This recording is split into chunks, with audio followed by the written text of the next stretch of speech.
I don't really think 2025 has gone like most people thought it would. Like obviously Bitcoin dominance went up a lot and it went all the way up to 66%. But how many people back when Trump was inaugurated on January 20th, like how many people would have said, all right, in 9 months, the price of Bitcoin will be the same? My guess is that 2026, especially the first half of 2026, ends up being a bearish time for crypto. And I'm just basing it on all the prior midterm years. And I guess it's just the curse of the midterm year, 2014, 2018, and 2022. I mean, they've all been pretty bad years for crypto. And so I'm thinking that it's going to be the same. So The crypto market currently feels very unusual, even with Bitcoin trading near its all-time highs. This isn't the euphoric, everyone is getting rich environment of 2017 or 2021. Instead, a sense of apathy and confusion has taken hold. Retail investors never truly returned this cycle, and the explosive market-wide altcoin rallies have been absent. The excitement has been replaced by a nagging question. Is this bull market already over, and are we on the brink of a major downturn? Now, history has a powerful way of repeating itself in the crypto markets, and the patterns from past cycles are flashing a serious warning. The fourth quarter of a post-halving year has consistently been when Bitcoin has put in its cycle top. The last three major cycle tops all arrived with a clear and consistent warning, forming in Q4 of 2013, then again in 2017, and once more in 2021. We are now deep into the fourth quarter of 2025, and the clock is ticking. The further we get into this cycle, the more dangerous complacency becomes. According to crypto analyst Benjamin Cowen, the data suggest we are rapidly approaching the end of the road for this bull run, and the consequences could be severe for those who ignore the signs. He stresses that if the historical pattern holds, the market is poised for a significant top in the coming weeks, followed by a bearish shift that could define the entire next year. So, as Q4 ticks away and Bitcoin's fate hangs in the balance, one question remains. Which side of history are we about to witness? Let's hear more from Ben Cowen on what the data is really telling us about where this cycle ends. I don't really think 2025 has gone like most people thought it would, right? Like obviously Bitcoin dominance went up a lot and it went all the way up to 66%. But how many people back when Trump was inaugurated on January 20th, like how many people would have said, all right, in 9 months, the price of Bitcoin will be the same, you know? Like that's not really something that I feel like a lot of people predicted. I feel like either you were in the bull camp of it going a lot higher or you were in the bear camp of it going a lot lower, not really in the camp of, hey, we're just going to be at the same price 9 months from now. So I think because of that, it's led to a lot of apathy in the markets, right? And like not a lot of people care about what's going on right now. Even though Bitcoin is not that far away from all-time highs, all things considered, there's not really a lot of interest right now. And so like one of the reasons like this cycle feels so much different than prior cycles is because like retail investors never really came back this cycle, right? Like at least they haven't yet. I mean, maybe that'll change, right? We still have a little bit of time left in 2025. But like one of the metrics that we've talked about before is the social interest, right? Like the social interest in crypto. And like this cycle, like social interest is just not here. Like it's really similar to monetary sort of the social interest during the monetary policy phase of 2019, where we were getting some rate cuts. The Fed decided to sort of reverse course on monetary policy a little bit, but they didn't really commit to it. And so social interest is not like what it was in 2021, and it's not like what it was in 2017. Even though Bitcoin is doing basically what it always does. Like if you look at the chart of the ROI from the low for Bitcoin, kind of factoring in diminishing returns. I mean, you've been in crypto for many, many cycles, and it seems like every cycle people say this time's going to be different and we're going to go up much higher and diminishing returns won't be a thing. But if you just, let's say someone asked you to draw a line of the ROI for the market cycle for Bitcoin factoring in diminishing returns, you'd probably draw kind of like what happened, right? Like that's seems like a reasonable move if you account for diminishing returns. And that's not to say that it can't go any higher. It's just that, it wouldn't make sense to call for like a 400K Bitcoin because at that point you're essentially saying, all right, diminishing returns is over, despite the fact that the market cap is so much higher. And that doesn't really make a whole lot of sense either. So I think all in all, this cycle feels a lot different than the last cycle for people, and interest isn't really here because the altcoin market hasn't really been doing that great. But if you look at like the advanced decline index of the top 100 cryptocurrencies, it shows you, why or like what is participating in the moves. And like in 2020 and 2021, it was trending up. So assets were generally trending up in crypto. But really, since 2021 ended, it's been trending down.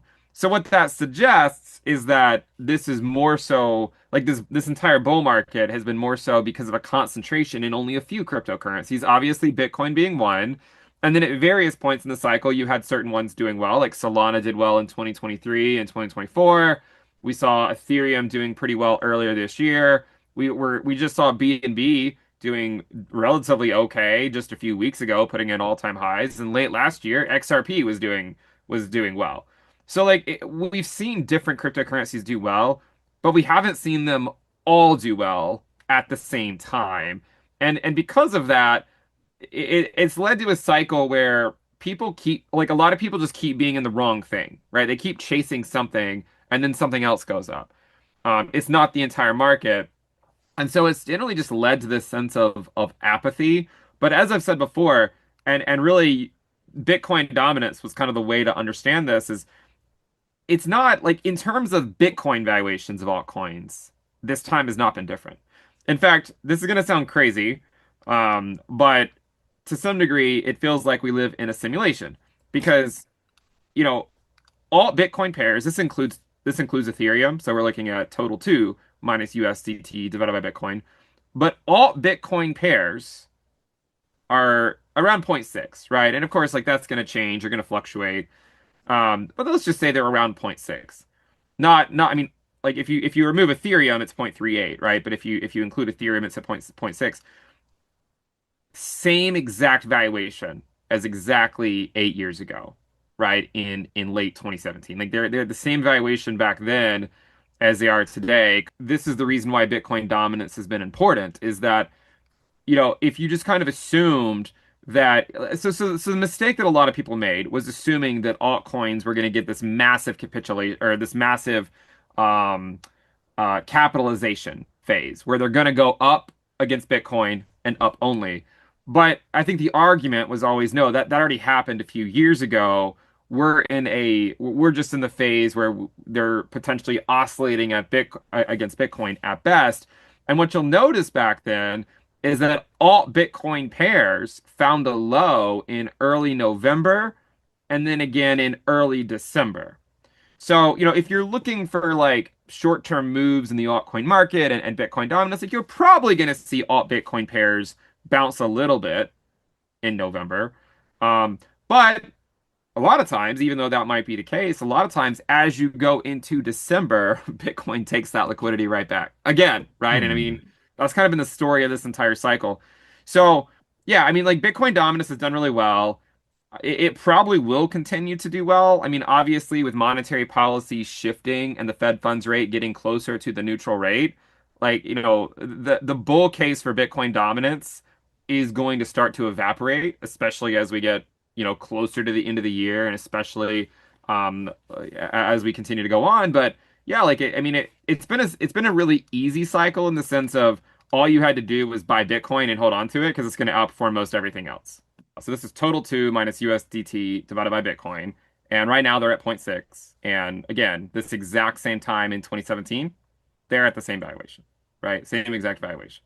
And what I was referring to is like this initial capitalization phase, a lot of people thought we were going to get, but the argument was that no, that was only going to happen once, and then now we're sort of in this phase where they oscillate against Bitcoin. I could see a scenario where you have sort of a low in all Bitcoin pairs coming up soon, and then maybe liquidity flows back to Bitcoin again, and then you get another low, maybe like in December, and then they get a big bounce or something. I mean, it's hard to know. I mean, monetary policy is constantly changing, and so I think it makes sense to be open-minded to things changing. It's not like Bitcoin dominance is going to go up forever, right? I mean, it's been easy to wear the Bitcoin maxi hat for a long time, but we also know that markets do eventually change, and this time's probably going to be no different. Benjamin Cowen explains several key charts that indicate a potential top.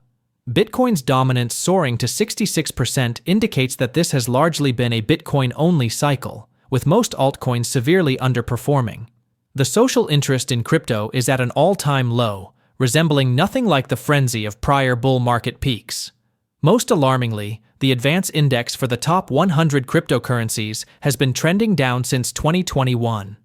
This means the total crypto market cap is being propped up by only a handful of assets, not a broad, healthy rally. Cowen's key indicator to watch is the 50-week moving average for Bitcoin, which sits around $100,000. He states that as long as Bitcoin holds above this level on weekly closes, there's a chance for one final push higher. However, history shows that once Bitcoin starts posting weekly closes below this crucial support, the cycle is almost certainly over. With time running out in Q4 2025, any break below this level would likely not have enough time to recover, cementing the top and opening the door to a bearish 2026. But if you go back and look at all the major tops, they've always been in the fourth quarter of the post-election year, right? You have Q4 of 2013, Q4 of 2017, Q4 of 2021.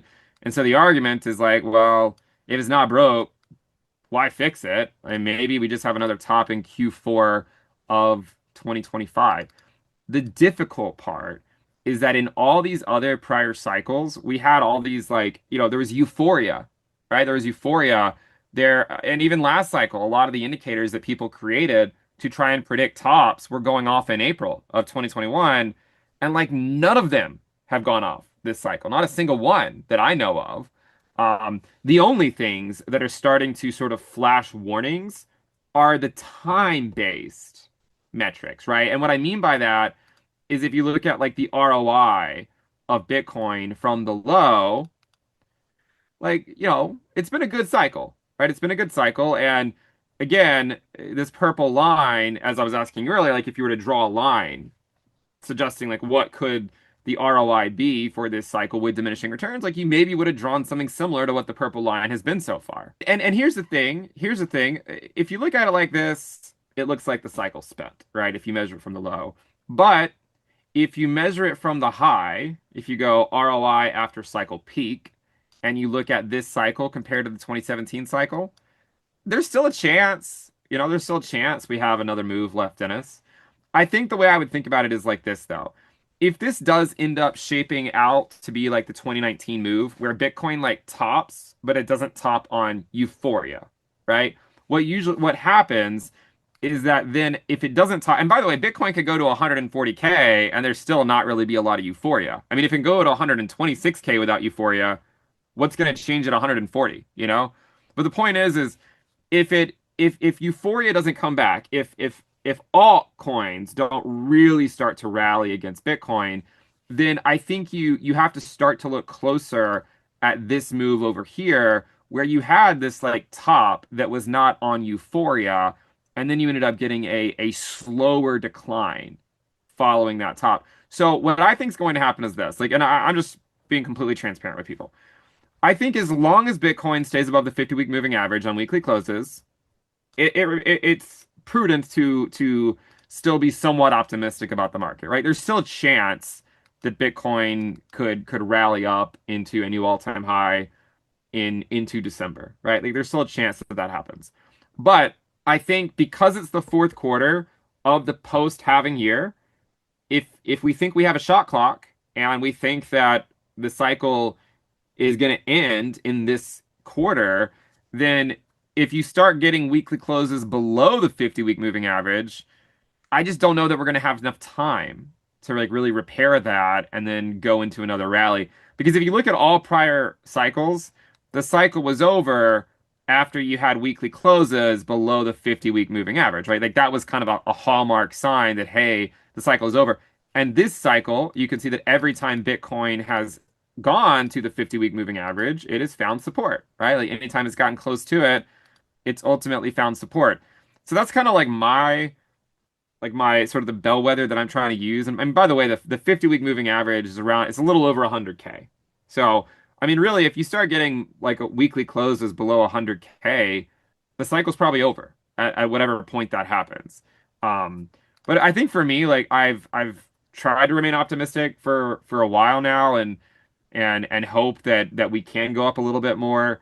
But again, the further we get into the cycle, we cannot be complacent. Like I can't. I mean, we saw what happened in 2021. We saw what happened in 2017. My guess is that 2026, especially the first half of 2026, ends up being a bearish time for crypto. And I'm just basing it on all the prior midterm years. And I guess it's just the curse of the midterm year, 2014, 2018, and 2022. I mean, they've all been pretty bad years for crypto. And so I'm thinking that it's going to be the same. So I think if Bitcoin's going to go put in an all-time high, I think it needs to do so before the end of the year. Because after that, I think by 2026, it's more likely that the window is going to shift, and it's going to not be favorable for crypto, at least for the first half of 2026. Maybe by the time Jerome Powell gets replaced with someone more dovish, maybe things will change. But that's kind of how I see it playing out. You can see Ethereum didn't really start moving until like mid to late November. So it could still take some time, but I would argue that my base case for Ethereum, and I mean I would change my mind if Bitcoin had weekly closes below 100K, but my base case for Ethereum is that you get one more rally to an all-time high that kind of like ends the market cycle, and then after that rally, whatever the top ends up being, you then go down into 2026. That's how I think this is going to play out. So one more rally, right? So you basically get your third wave. You have your first move up and then a pullback, your second move up and then a pullback, and then you get your third and final move up and then a pullback into 2026. And the range on that, like, and I've said this on my own channel, so I'll just kind of repeat it. The range on that, if my view is correct, then I would assume that 5,300 is possible as sort of like a conservative target. And it's possible under like the best case scenario, you could see Ethereum going up to like 6 or 7,000. But regardless of where the top is, whether it's 5K, 6K, or 7K, I think it's going to drop a lot in 2026. For Solana, I've often said I think it's just it looks to me like ETH Bitcoin just delayed, right? Because, and again, one way to look at this is not to look at the price ratios, but to look at the market cap ratios. And if you look at Sol Bitcoin, you can see that you could argue that it's an oscillator, right? And anytime it goes up to zero point zero 0.07, that's the top, and then it's time to get bullish on it when it goes to 0.01. And the problem is that it already went up to 0.07, right? And so it's likely going to trend down. So this cycle was basically a Bitcoin only cycle. Next cycle could be different. But I guess summarizes, be open-minded to the cycle continuing higher before the year is over. But if you get weekly closes below the 50-week moving average, it's likely over. And by the end of the year, I think it makes sense to assume that 2026 will be a down year. And then maybe by mid 2026, we can start looking at the bullish case again after kind of like a nice reset for the first half of 2026. That's at least what I think is going to happen. I could be wrong, but that's how I think it's going to play out. Cowen believes Bitcoin will put in its cycle top in the fourth quarter of 2025. A final rally to a new high, possibly around $140,000, remains possible. But he cautions that it would likely occur without the mass euphoria people expect. His base case is that the window for new all-time highs is closing fast, and by 2026, the market environment will shift dramatically. He points to the curse of the midterm year, where 2014, 2018, and 2022 were all brutally bearish for crypto. He expects the first half of 2026 to follow this same painful pattern. For altcoins, the outlook is even more cautious. Cowen analyses Ethereum and believes it could see one final rally to a new all-time high, potentially between $5,300 and $7,000, that would coincide with the end of the cycle. After that, he anticipates a significant drop. Meanwhile, for Solana, he sees a similar path, potentially echoing Ethereum's historical pattern of a final, secondary distribution phase before a major downturn. His view on Cardano is bleak, noting it has consistently underperformed against both Bitcoin and Ethereum for years, with no signs of a macro reversal. Cowen's final advice is to remain open-minded to a final surge, but to become intensely cautious if Bitcoin sees weekly closes below its 50-week moving average. He advises that by the end of the year, it will be prudent to assume that 2026 will be a down year, with a potential bullish reset not arriving until mid-2026. While he acknowledges that new regulations or a more dovish Federal Reserve could change the game, his core message is to respect the historical cycles. Until proven otherwise, this time is likely not different, and the top is nearing. For investors, the time for optimism is almost over, and the time for risk management is now. So, the critical question for every investor now is this: do you trust history to repeat itself, positioning for a cycle top in the coming weeks? Or are you betting that powerful new fundamentals like Wall Street adoption and impending regulation will finally break the 4-year cycle and propel crypto into uncharted territory in 2026? Thank you for watching. Don't forget to like and subscribe.